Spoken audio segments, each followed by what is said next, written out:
1947 से 1991 तकरीबन 45 साल का ये जो पूरा पीरियड है, 45 इयर्स, इन 45 साल भारत का जो पूरा फोकस रहा वो रहा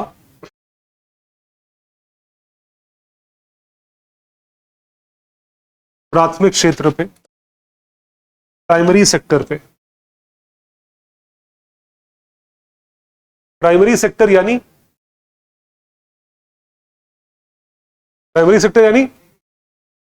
कृषि क्षेत्र, एग्रीकल्चरल सेक्टर पे फोकस रहा। हर टाइप का फोकस एग्रीकल्चर पे रहा, हर टाइप का फोकस। तो उसमें आपने जो जो चीजें उगाई, ठीक है, उस पे फोकस रहा। बहुत बड़ी जनसंख्या भारत के इंडिपेंडेंस के बाद, 47 के बाद, किसमें क्या काम करती थी? खेती बाड़ी करती थी, एग्रीकल्चर, कृषि क्षेत्र में काम करती थी, इसमें एम्प्लॉयड थी, सेल्फ एम्प्लॉयड थी, वो रोजगार था, कुछ भी आप बोले।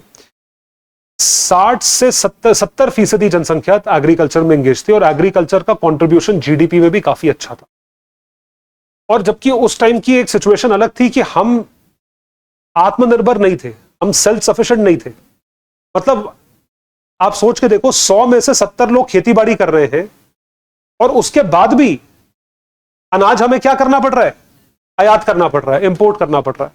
इसका मतलब या तो उत्पादन उतना था नहीं, या उत्पादन था, वेस्टेज बहुत होता था। तो दो ही मतलब बनते हैं, या तो उत्पादन था, वेस्टेज हो जाता था, आपको पता ही नहीं चलता था कितना होगा, या उत्पादन ही नहीं था। 100 में से 70 लोग अगर उगा रहे हैं तो कम से कम आप 30 और लोगों के लिए तो उगा सकते हो, वो भी नहीं हो पा रहा था। तो हम इंपोर्ट कर रहे थे, आयात कर रहे थे। उसके बाद कांस्टेंट फोकस भारत सरकार का फर्स्ट 5 ईयर प्लान से लेके छठा, सातवां 6th 5 ईयर प्लान तक, 1985, 1990, 1985-90 तक पूरा का पूरा फोकस भारत सरकार का सिर्फ एक चीज पर रहा। मतलब वैसे तो बहुत सारी चीजों पे फोकस था, लेकिन जो प्राइमरी फोकस था वो कौन से क्षेत्र पे रहा? प्राथमिक क्षेत्र पे रहा, प्राइमरी सेक्टर। किसान, किसान, जय जवान जय किसान, और उसके बाद जो है किसानों का सुसाइड रोकना है, आत्महत्या किसान कर रहे हैं वो चीज रोकना है। और उस टाइम पे सूखा पड़ा था, फमीर पड़ा था सन 66 में, जब लाल बहादुर शास्त्री का ये स्लोगन, नारा आया था, तो उस टाइम पे किसानों को बचाना था। फिर उस प्रॉब्लम को सॉल्व करने के लिए भारत सरकार ने ग्रीन रेवोल्यूशन करा, आपने सुना होगा। तो ग्रीन रेवोल्यूशन करा जब HYV सीड्स को इंट्रोड्यूस किया गया था, हाई यील्डिंग वैरायटी सीड्स आई थी कि आपको उत्पादन बढ़ाना है, उत्पादन अच्छे से आपको आगे करना है। जब ये सारी चीजें करी, उसका क्या मतलब उसका क्या इंपैक्ट देखा गया? उसका इंपैक्ट ये देखा गया कि भाई हमारा 1969 में करा, 1969 में, तो 1985 तक जाते जाते हमारा उत्पादन कम से कम अनाज में, अनाज का मतलब हुआ दाल, चावल, गेहूं, और दाल भी नहीं, चावल और गेहूं में उत्पादन इतना हुआ कि हम अब अपनी जनसंख्या को पूरी तरीके से केटर कर पा रहे हैं, हमें आयात इंपोर्ट करने की जरूरत नहीं है, और हम थोड़ा सरप्लस में भी पहुंच गए हैं। तो जो फोकस था वो पूरी तरीके से कौन से क्षेत्र पे था? कृषि क्षेत्र पे था, प्राथमिक क्षेत्र पे था। किसी भी अर्थव्यवस्था को, जब अर्थव्यवस्था स्टार्ट होती है, जब आप किसी भी चीज की स्टार्टिंग करते हो, तो सबका फोकस सबसे पहले क्या रहता है? प्राथमिक क्षेत्र पे रहता है। बड़ी बेसिक बात है, एग्रीकल्चरल सेक्टर पे फोकस रहता है। और जाहिर सी बात है भाई, एग्रीकल्चर पे ही फोकस हो, तुम्हारे पास खाने पीने को ही नहीं होगा तो तुम आगे काम कैसे करोगे? सबसे पहले आपको क्या करना? पेट भरना पड़ेगा ना। पहला काम तो पेट भरना है। आप खाली पेट कैसे काम करोगे? कितने दिन काम कर लोगे? तो हर सिविलाइजेशन आप देखेंगे सबसे पहले वो खाना पीना सॉल्व करती है। तुम्हारा खाना पीना सॉल्व है, चाहे जैसे मर्जी हो, चाहे वो जानवर काट के खाएं, चाहे वो कुछ उगा के खाएं, जैसे मर्जी खाएं। और डिपेंड करता है कि वो रहते कहाँ हैं। जो बड़े ऊपर वाले ऑल्टीट्यूड्स में रहते हैं, ठंडे देशों में रहते हैं, वो नॉनवेज बहुत खाते हैं, ठीक है। हमारे देश में जो लैटिट्यूड्स में रहते हैं, यहाँ पे चीज़ों का उत्पादन खूब होता है, प्रोडक्शन बहुत होता है, तो वो चीज़ जो है उगा के, ग्रीन वेजिटेबल्स या जो चीज़ें हैं जो उग सकती हैं, उपजाऊ जो हमारी ज़मीन है उगा के देती है, वो चीज़ खाते हैं। खाना सबसे पहले लोग सेटल करते हैं कि हमारा खाना पीना सेटल्ड हो, खाना पीना जो है हमारा चलता रहे। जब खाना पीना सेटल हो जाता है, जब आपको पता है कि हमारा एग्रीकल्चरल सेक्टर सेट है, हमें खाना मिल रहा है, हम भूखे नहीं मरेंगे, तब आप दिमाग लगाते हो दूसरे क्षेत्र में। आप किस तरफ जाते हो? Secondary sector. मतलब अब आप क्या करोगे? जो चीज आपको प्राथमिक क्षेत्र से मिली है, तो प्राइमरी सेक्टर का मतलब सिर्फ और सिर्फ खाने पीने का उत्पादन नहीं होता, जो नेचर में चीजें अवेलेबल हैं, हवा, पानी, metal, mineral, minor mineral, major mineral, sand, मट्टी, पत्थर, ईंट, पेबल, ये सब चीजें जो उपलब्ध हैं, जितने भी मिनरल्स उपलब्ध हैं, चाहे वो कोल हो, आयरन ओर हो, स्टील हो, कुछ भी चीज है, इन सारी चीजों का उत्पादन होता है। इन सारी चीजों को आप निकालते हो, एक्सट्रैक्ट करते हो, माइनिंग करते हो। ये सब भी किसका पार्ट होता है? प्राथमिक क्षेत्र का पार्ट होता है। ये सब भी प्राइमरी सेक्टर का पार्ट। अगर आपने गेहूं उगाया है, प्राइमरी सेक्टर का पार्ट है। अगर आपने धरती से कोई भी चीज ली है, प्राइमरी सेक्टर का पार्ट है। प्राइमरी सेक्टर चीजें हमारे पास उपलब्ध है, आपने चीजें बनाई जिससे आप चीजें निकाल सको, एक्सट्रैक्ट कर सको, उगा सको। अब दूसरा क्षेत्र, अब क्या करोगे? अब उसका प्रोडक्शन करोगे। अब आप अगले लेवल पे पहुंचोगे। अगले लेवल पे पहुंचने का मतलब क्या है? अब आप क्या करोगे?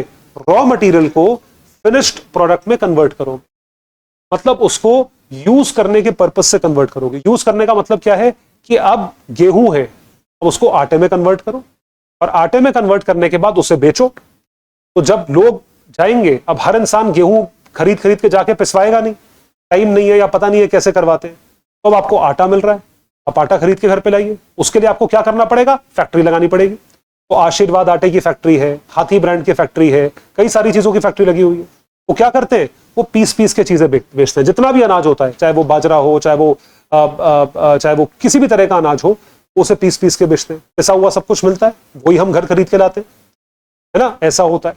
उसके बाद जो भी हम माइनिंग के तौर पे मिनरल निकालते हैं, जितनी भी चीजों का उत्पादन होता है या जो भी हम उसे एक्सट्रैक्ट करते हैं, माइनिंग करते हैं, फिर उन चीजों को हम क्या करते हैं? उन चीजों को हम प्योरीफाई करते हैं। और होता है ना, जैसे आयरन ओर होता है, एल्यूमिनियम बॉक्साइट होता है, उससे आप क्या बनाते हो? एल्यूमिनियम बनाते हो। फिर एल्यूमिनियम से आप और चीजें बनाते हो, एल्यूमिनियम के बर्तन बनाओ, स्टील पाइप बनाओ, कुछ भी बनाओ, सरिये बनाओ, जो मर्जी बनाना बनाओ, एल्यूमिनियम से बनाओ। तो आपने उत्पादन करा, सेकेंडरी सेक्टर। सेकेंडरी सेक्टर पे जाते हो, चीज जो है मैंने बनाई, कुछ क्रिएट करा, मैंने मशीनें बनाई, मशीनों से मैंने फाइनल प्रोडक्ट बनाया, रॉ मटेरियल से मैंने कंज्यूमर गुड बनाया। तो फिर एक अर्थव्यवस्था सेकेंडरी सेक्टर पे जाती है। जब सेकेंडरी सेक्टर सेट होता है, इंडस्ट्री उत्पादन होना शुरू होता है, जो कि टेंजिबल होता है, लॉन्ग लास्टिंग होता है, लंबे समय तक चलने वाली चीजें बनती है। उसके बाद उसको चाहिए होती है सेवा। तो आप जाके कुछ खरीद के ले आए, क्या खरीद के ले आए? आपने फ्रिज खरीदा, वॉशिंग मशीन खरीदी, माइक्रोवेव खरीदा, फोन खरीदा, लैपटॉप खरीदा, टीवी खरीदा। अब सर्विस चाहिए, बिना उसके कैसे चलेगा? हर इंसान क्या बोलता है? पहले साल की सर्विस फ्री, 6 महीने की सर्विस फ्री, वारंटी में है, जब मर्जी फोन करो आदमी आपके घर पे आएगा, बोलते हैं ना? अरे भाई, अगर मैंने चीज एसी खरीद लिया तो काम खत्म थोड़ी हुआ है, अब तो आपको सर्विस करवाना पड़ेगा। तो अब सेकेंडरी सेक्टर को सपोर्ट करने के लिए क्या चाहिए? टर्शरी सेक्टर चाहिए, सेवा क्षेत्र चाहिए। अब सेवा क्षेत्र चाहिए, अब सेवा दो। आपने कुछ बना के बेचा तो उसमें सेवाएं चाहिए, सेवाएं दीजिए। हर टाइप की सेवा चाहिए। अब जो ये एसी बनाते हैं, जो कैमरा बनाते हैं, जो ये पैनल बनाते हैं, जो ये जितने इलेक्ट्रॉनिक्स यहां पे बनाते हैं, अब इन सब से रिलेटेड हमें सेवा चाहिए, हमें सर्विस चाहिए। एसी नहीं चल रहा है, ठंडा नहीं कर रहा है, सर्विस करना है, गैस भर दो, यही प्रॉब्लम्स होती हैं। और क्या प्रॉब्लम होती है? ठीक है, ये कैमरा नहीं चल रहा है, मेमोरी कार्ड खत्म हो गया है, इसकी सर्विस करो, इसकी सर्विस करो, ये सर्विस करो। ठीक है, गाड़ी खरीदी है, गाड़ी की सर्विस करवाओ, उसमें इंजन ऑयल चेक करो, ब्रेक चेक करो, पैड चेक करो, अलाइनमेंट चेक करो, व्हील चेक करो, ये सब होता है। और क्या होता है? बाइक पे वो ये चीज होती है। तो हर टाइप का गुड्स सर्विस मांगता है। और फिर इन कंपनीज में जो भी काम होता है, हमारे जो काम होते हैं, हमें सपोर्ट करने के लिए सर्विस चाहिए। अब मैं जो कमाता हूं, मुझे सर्विस चाहिए, अकाउंटिंग सर्विस चाहिए कि कोई आके मेरी अकाउंटिंग कर दे। अगर कोई लीगल दिक्कत में फंसा है तो उसे लॉयर की सर्विस चाहिए। अगर हम बीमार हैं तो हमें डॉक्टर की सर्विस चाहिए। अगर हमें कुछ क्रिएट करना है, बनवाना है, तो आर्किटेक्ट की सर्विस चाहिए। ठीक है, ये सब सर्विसेज चाहिए। जितनी एप्स आप लोगों के फोन में बैठी हैं, वो सब क्या दे रही है? सर्विस ही तो दे रही है। जोमैटो, स्विगी डिलीवरी दे रही है। 90% एप्स भारत में डिलीवर कर रही है। अमेजॉन से लेकर, फ्लिपकार्ट से लेकर, मिंत्रा, जबोंग, ये वो दुनिया भर की वेबसाइट्स हैं, सबकी सब डिलीवर कर रही है। सेवा ही तो दे रही है भाई। प्रोडक्ट जो वो दे रही है वो तो बना बनाया प्रोडक्ट है, तुम जाके मार्केट से खरीद लो। लेकिन आप मार्केट से नहीं खरीद रहे हो, आप क्या कर रहे हो? ऑर्डर कर रहे हो। तो ऑर्डर करने के लिए जो आपके घर तक पहुंचाया जा रहा है वो क्या है? वो सेवा है, वो सर्विस है, वो सेवा क्षेत्र है। तो सर्विस सेक्टर आता है आखिर में। तो किसी भी अर्थव्यवस्था में किस तरह से चीज चलती है? पहला कौन सा सेक्टर होता है? प्राथमिक क्षेत्र प्राइमरी सेक्टर, वहां से आप कहां आते हो सेकेंडरी सेक्टर, और वहां से कहां जाते हो टर्शरी सेक्टर। इस तरीके से नेचुरल प्रोग्रेशन होता है, प्राकृतिक तौर पे पैसे प्रोग्रेस करते हो, और सारी अर्थव्यवस्थाएं ऐसी ही बनी है। ये अलग बात है, यूएसए 150 साल में बन के ऊपर उठा, ग्रेट ब्रिटेन 200-250 साल में बन के ऊपर उठा, और अलग अलग जो विकसित देश आज में देखते हैं, जर्मनी हो गया, फ्रांस हो गया, ये सब जो है इस तरीके से ऊपर उठ के आगे बढ़े। प्राइमरी सेक्टर हुआ, फिर सेकेंडरी हुआ, किसी का प्राइमरी बहुत लंबा चल गया, किसी का सेकेंडरी बहुत लंबा चला, जैसे यूएस का सेकेंडरी सबसे लंबा चला है, सबसे छोटा चला है चीन का सेकेंडरी सेक्टर। इस तरीके से बढ़ते बढ़ते बढ़ते बढ़ते आप आगे पहुंचे, प्राइमरी सेकेंडरी टर्शरी, ये सेक्टर का प्रोग्रेशन हुआ है और आप आगे बढ़े। अब आता है भारत का विचित्र case, curious case of India. Curious क्यों? कि 1947 से लेके 1991 तक भारत का सारा फोकस किस तरफ था? प्राइमरी सेक्टर पे था। फिर एकदम से क्या होता है, 1991 में होते हैं लिबरलाइजेशन रिफॉर्म्स। आपको फ्रीडम की सूझती है, फ्री कर दो, अभी तक आपने बांध के रखा था, अब क्या करना है? खुला छोड़ना है, जो करना है करो। तो अपनी अर्थव्यवस्था में लोगों को खुला छोड़ दिया। क्या हुआ? जब आपने खुला छोड़ा, इसका मतलब अब आप लोगों को या प्राइवेट सेक्टर को यह फ्रीडम दे रहे हो कि जो वो करना चाहे वो कर सकते हैं। तो ये मतलब हुआ जो करना चाहे कर सकते हैं, प्राइवेट क्षेत्र को ऐसी फ्रीडम है और वो जो करना चाहे वो कर सकते हैं। उस चीज को मद्देनजर रखते हुए उन लोगों ने आके सबसे पहले वो चीज देना शुरू करी जो सबसे आसान थी, और वो क्या है?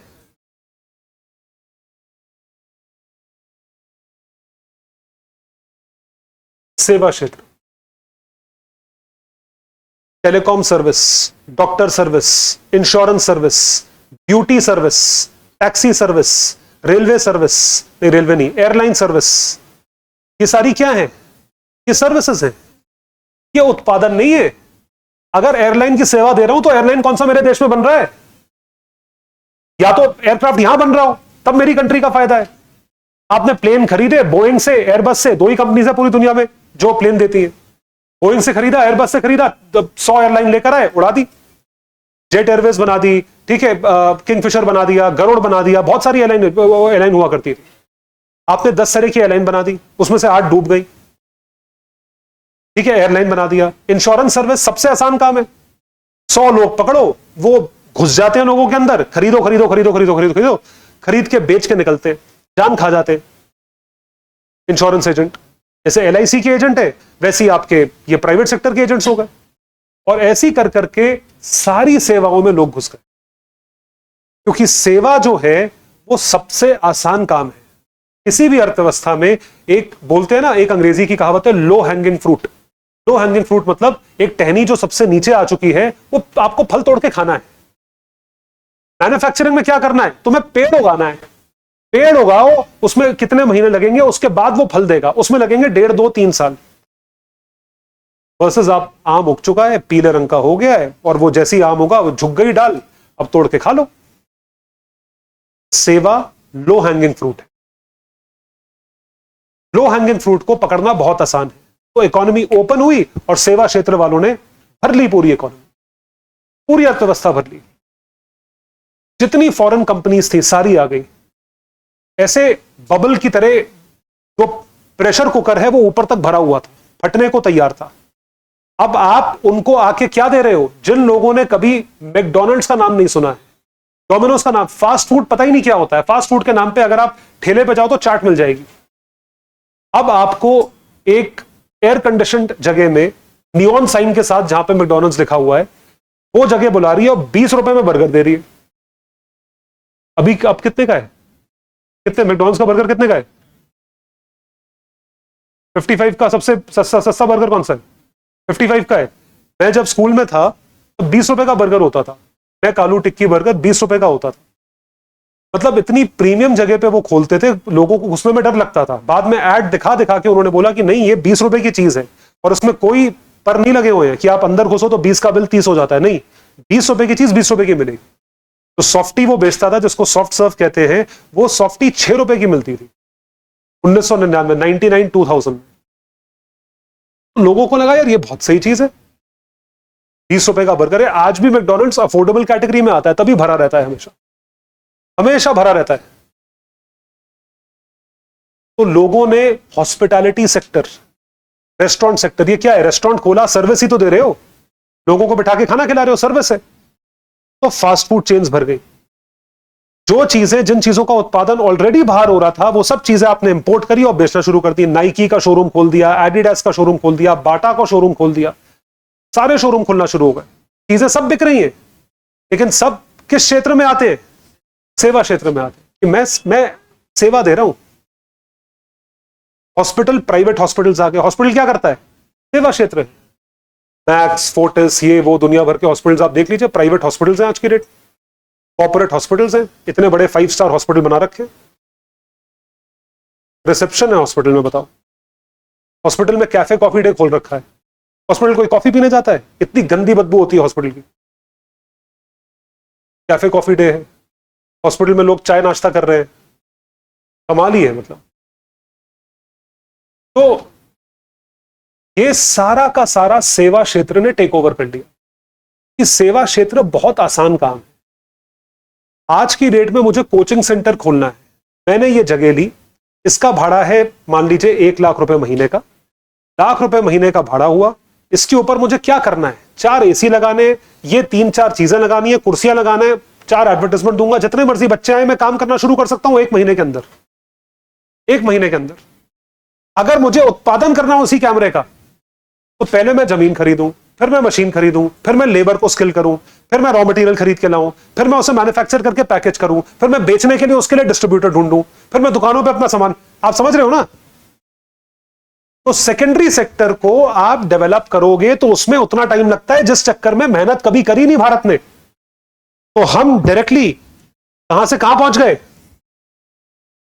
प्राइमरी से सेवा क्षेत्र, जहां पे हमने बीच में इंडस्ट्री या मैन्युफैक्चरिंग को अवॉइड करा या स्किप कर दिया, इसको स्किप करा है। India has skipped the manufacturing sector. Why? Because it has gone directly from primary to tertiary sector. हम प्राइमरी से टर्शरी पहुंच गए, मैन्युफैक्चरिंग को स्किप कर दिया, छोड़ दिया। पूरी दुनिया में नेचुरल प्रोग्रेशन कहां से कहां होता है, यहां से यहां, यहां से यहां। भारत में क्या हुआ है, यहां से यहां हुआ है। इसका मतलब इस तरफ काम नहीं करा, इसलिए Modi ji make in India, make in India, make in India करते करते पूरी दुनिया में फिर रहे हैं कि भारत में आके बनाओ। जिस चीज पे चाइना ने मेहनत करी, और आज की डेट में चाइना का एम्प्लॉयमेंट रेट हाईएस्ट है। क्यों चाइना इतना उत्पादन कर पा रहा है? क्योंकि चाइना ने किस तरफ काम करा है, जो चीज मैटर करती है, जिसपे हमने कभी काम नहीं करा, क्योंकि हमने इजी वे आउट देखा। इजी वे आउट क्या है कि आपने फ्रीडम दी, जो घुसे वो सेवा क्षेत्र में घुस जाए। अब सेवा क्षेत्र में आपने जो चीज देना शुरू करी वो जीडीपी में कंट्रीब्यूट करा, तो नंबर दिख रहे हैं। अब अगर नंबर दिख रहे हैं सेवा क्षेत्र के, तो आपको ग्रोथ तो दिख रहा है, लेकिन ये ग्रोथ इंक्लूसिव है नहीं है। इस ग्रोथ को क्या बोला गया, इस ग्रोथ को बोला गया जॉबलेस ग्रोथ। Jobless growth. तो जॉबलेस ग्रोथ का मतलब यह होता है कि जॉब क्रिएट करने वाला सेक्टर कौन सा है, secondary sector. Skilled workforce job create नहीं करती। स्किल्ड कितने लोग हैं, पढ़े लिखे कितने लोग हैं भारत में, ग्रेजुएट कितने लोग हैं, 12-13% लोग से ऊपर ग्रेजुएट नहीं है। सर्विस सेक्टर कितने लोगों को एम्प्लॉय करता है, एग्रीकल्चरल सेक्टर 45-50% लोगों को एम्प्लॉय करता है। सर्विस सेक्टर 12-13% लोगों को एम्प्लॉय करता है, और जीडीपी में कितना देता है, 55% जीडीपी में देता है। मतलब 12% लोग कितना कंट्रीब्यूट कर रहे हैं, 55% कंट्रीब्यूट कर रहे हैं, और 50% एग्रीकल्चरल लोग कितना कंट्रीब्यूट कर रहे हैं, 18% कंट्रीब्यूट कर रहे हैं। तो सर्विस सेक्टर में हमेशा लोग कम रहेंगे पूरी दुनिया में, और उसका कंट्रीब्यूशन जीडीपी में सबसे ज्यादा दिखेगा। अगर मैं स्टूडेंट को पढ़ा रहा हूं, एक स्टूडेंट से 1 लाख रुपए फीस लेता हूं, 1 लाख रुपए एक स्टूडेंट से फीस लेता हूं, 40 स्टूडेंट से हम 40 लाख रुपए की फीस लेते हैं, और हमारा पूरा जो इंफ्रास्ट्रक्चर मिला के है, कितने लोग एम्प्लॉयड है, 20 लोग एम्प्लॉयड है। अब 40 लाख रुपए अगर मुझे इंडस्ट्रियल सेक्टर में निकालने होंगे, तो मुझे कम से कम 200 लोग एम्प्लॉय करने पड़ जाएंगे। 10 गुना एम्प्लॉयमेंट हो गई। ऑटोमेटिक जॉब्स सर्विस सेक्टर से क्रिएट नहीं होती, क्योंकि सर्विस करने लायक और सर्विस देने लायक लोगों की संख्या हमेशा कम रहेगी। उतने हाईली स्किल्ड लोग सब लोग नहीं होते। आप एवरेज के हिसाब से चलिए, एवरेज आदमी क्या करता है, एवरेज आदमी मेहनत मजदूरी करना चाहता है। कोई इस सेक्टर से निकलेगा, प्राइमरी सेक्टर से, वो यहां आएगा ना। क्या उसकी 90% जनता यहां आएगी ना, उसकी 90% जनता पीएचडी थोड़ी कर लेगी कि वो सर्विस सेक्टर में आ जाए, या वो बहुत हाई टेक ग्रेजुएशन कर ले, बीटेक कर ले, एमटेक कर ले, ये कर ले, सब लोग थोड़ी कर पाते। आप अपने गांव में अपने आसपास देखिए कितने लोग हायर एजुकेशन के लिए गए होंगे बाहर। तो आपको नेचुरल प्रोग्रेशन में कहां आना पड़ेगा, जिस तरफ काम करना पड़ता है। उसके लिए आपको फैक्ट्री बनानी पड़ेगी, उसके लिए आपको रॉ मटेरियल का अरेंजमेंट करना पड़ेगा, उसके लिए आपको सड़कें बनानी पड़ेंगी, वेयर हाउसेस बनाने पड़ेंगे, कैपिटल का अरेंजमेंट करना पड़ेगा, चारों फैक्टर्स ऑफ प्रोडक्शन का अरेंजमेंट करना पड़ेगा, तब जाके मैन्युफैक्चरिंग सेक्टर डेवलप होता है। 1969 ग्रीन रेवोल्यूशन होता है, 1975 में भारत में इमरजेंसी होती है, 1979 में चीन सरकार एक कॉन्शियस कॉल लेती है, दो चीजों के कॉन्शियस कॉल लेती है। पहली चीज वन चाइल्ड पॉलिसी। सबसे पहले तो ये जो एक्स्ट्रा बच्चे पैदा कर करके आपने पॉपुलेशन इतनी बढ़ा दी है, ये चीन को समझ में आ गया 1980 में, 1975 में समझ में आ गया कि आने वाले 30 साल में इतनी जनसंख्या हो जाएगी कि हम संभाल नहीं पाएंगे, और इतनी जनसंख्या आएगी, खिलाएंगे क्या इनको, ये फिर किसके ऊपर डिपेंडेंट हो जाएंगे, सरकार के ऊपर। तो सबसे पहली चीज उन्होंने रियलाइज करी वन चाइल्ड पॉलिसी। और दूसरा ये बोला कि हम तब तक कामयाब नहीं होंगे जब तक हम सेकेंडरी सेक्टर पे काम नहीं करेंगे। उन्होंने एक कदम पीछे लिया। लंबी छलांग मारने के लिए क्या करना पड़ता है, कदम पीछे लेना पड़ता है। उन्होंने एक कदम पीछे लिया। क्या करा एक कदम पीछे लेके, सबसे पहले अपने सारे अधिनियम बनाए जो कि मैन्युफैक्चरिंग सेक्टर को सपोर्ट करें। सबसे पहली चीज जमीन, दूसरी चीज एनवायरमेंटल क्लियरेंस, तीसरी चीज सारे विभागों से एनओसी, नो ऑब्जेक्शन सर्टिफिकेट, चौथी चीज एजुकेशन हुनर, पांचवी चीज कैपिटल, छठी चीज एंटरप्रेन्योरशिप, उद्यमी। कोई निकल के तो आए, काम तो करो। काम कौन करेगा, सरकार थोड़ी काम करेगी, सरकार तो पॉलिसी बनाएगी। काम करने वाले लोग कौन से, जो उद्यमी है, जो बिजनेसमैन है, जो अली बाबा बनाएंगे, जो वीवो ओप्पो बनाएंगे, जो वन प्लस बनाएंगे, ये लोग है ना, ये लोग निकल कर आएंगे। तो जब तक लोग ही नहीं है तुम्हारी कंट्री में, तुम क्या काम करवाओगे। तो ये सब पॉलिसीज बनाई गई और चीजों को आसान किया गया। आपको बिजनेस करना है ना, मेरी तरफ से आपको पूरा सपोर्ट है। क्या चाहिए, जमीन चाहिए, जितनी जमीन चाहिए उतनी मिलेगी, कोई पॉलिटिक्स नहीं होगी, सेंटर स्टेट का चक्कर ही नहीं है। बिजली चाहिए, कुछ उत्पादन करना है, बिजली लगेगी, आपको पूरी बिजली दी, जितनी बिजली चाहिए उतनी दी। पानी चाहिए, पूरा पानी दिया। वेयर हाउस फैसिलिटी चाहिए, पूरी दी। लेबर चाहिए, लेबर हम आपको देंगे, आप स्किल करिए बैठ के, आप टाइम लगाइए, हम आपको टाइम दे रहे हैं, हम आपको अपॉर्चुनिटी दे रहे हैं, हम आपको सस्ते रेट ऑफ इंटरेस्ट पे लोन देने, आप बताओ आपको क्या चाहिए। तब लोगों ने उस साल से काम करना शुरू करा। 20 साल लगे। 20 साल में चाइना ने मैन्युफैक्चरिंग को उस स्तर पे पहुंचा दिया जिस स्तर पे भारत आज 2025 में, मतलब जहां भारत 2025 में है वहां चीन 1995 में था। तो अब यह सोच के देखिए, हम चीन से ऑलरेडी 30 साल पीछे। तो क्यों चीन में क्यों एम्प्लॉयमेंट इतना ज्यादा है। हमारे देश में दिल्ली जैसे कितने शहर हैं, कितने शहर हैं, अरे बहुत कम, नहीं नंबर बताओ, 2 3 4 5 6 7, कितने हैं, 4 शहर, DMKC, दिल्ली, मुंबई, कलकत्ता भी नहीं है, हैदराबाद और बेंगलोर, 4 शहर मान ले। चाइना में 20 शहर दिल्ली जैसे या बेजिंग जैसे, बेजिंग शंघाई 20 शहर है, नॉर्थ साउथ ईस्ट वेस्ट चारों में 20 शहर वैसे, क्योंकि उन्होंने उस सेक्टर को उस तरीके से डेवलप करा। इसलिए उनकी जो ग्रोथ है वो जॉब्स वाली ग्रोथ है, नौकरियां हैं, लोगों के पास काम है, लोग भूखे नहीं मरते। वो अलग बात है कि लोग काम अगर ना करना चाहे तो उसमें कोई कुछ नहीं कर सकता, लेकिन वहां पे आदमी को धक्का मार के बोला गया कि काम करो। हिंदुस्तान में बोल दो काम करो, भारत सरकार इलेक्शन हार जाएगी, तो सरकार बोलेगी काम करो। लालू प्रसाद यादव कभी निकल के बोलेंगे काम करो, तेजस्वी बोलेगा, बताओ। हाँ भाई, योगी जी कुछ बोलते हैं, कैसे मंदिर में आके शरण देते हैं तुम लोगों को। भारत में आप बोल नहीं सकते किसी लोगों को काम करो, ये दुर्गति है भारत की।